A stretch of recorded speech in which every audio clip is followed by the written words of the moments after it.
Hello students, welcome to today's lesson. Today under Civic Education, we'll be learning about emergence of leadership. And at the end of today's lesson, we should be able to define who a leader is, what emergence of leadership means. We should be able to define leadership styles and the types of leadership styles. Now, what is leadership emergence? It is the idea that people born with specific characteristics become leaders, and those people who are not born with these characteristics do not become leaders. It is the thought that people like Abraham Lincoln, Nelson Mandela all share traits that an average person does not share. Now, who is a leader?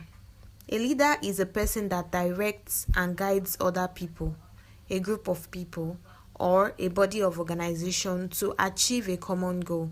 So a leader is a person who guides other people to achieve a set goal. And leadership is the process of leading. It is the ability to coordinate, to influence, and direct other people to achieve set goals. What are leadership styles? Leadership styles refer to a leader's behavior towards group members. It is the result of a leader's philosophy, his personality, his experience, and value system. And in this lesson, we'll be discussing about 3 leadership styles, and they are charismatic leadership, servant leadership, and transformational leadership. Now, what is charismatic leadership? It is the leadership based on the specific personal qualities claimed by and for an individual in order to make the person attractive so that he could influence a large number of people. And charismatic people are confident in a positive way without being boastful or egotistical. So, charismatic leadership, simply put, is leadership by a charismatic person. So now, what is servant leadership? It is based on the leadership of a servant leader. A servant leader is a servant first, and this servant leadership begins with a natural feeling that one wants to serve, then a conscious choice brings one to aspire to lead.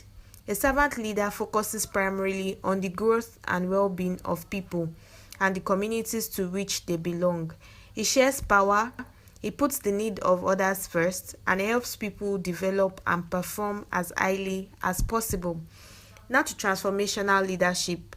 This leader serves to enhance the motivation, the morale, and performance of followers through a variety of mechanisms, and these mechanisms includes connecting the follower's sense of self and identity to a project and to the collective identity of the organization, being a role model for followers in order to inspire them and to raise their interest in the project, challenging followers to take greater ownership for their work, and understanding the strengths and weaknesses of followers, which allows the leader to align followers with tasks that enhances their performance. Now we have some types of leadership styles based on authority, and they are autocratic leadership, which relies on coercion, and its style is paternalism, command, and compliance. An autocratic leader gives orders which must be obeyed by the subordinates. He determines policies for the group without consulting them, and he does not give detailed information about plans, but he simply tells the group what immediate steps they must take. For democratic or participative leadership, this is the complete opposite of the autocratic leadership. And this democratic leader usually gives instruction only after consulting with the group. He sees to it that policies are worked out in the group discussion and with the acceptance of the group. That means democratic leadership solicits employees' participation and respects their opinions.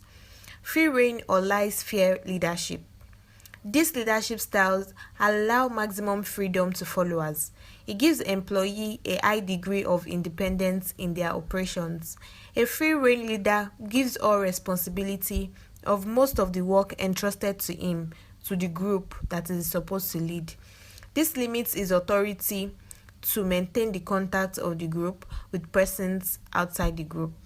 Now the last one, which is paternalistic leadership.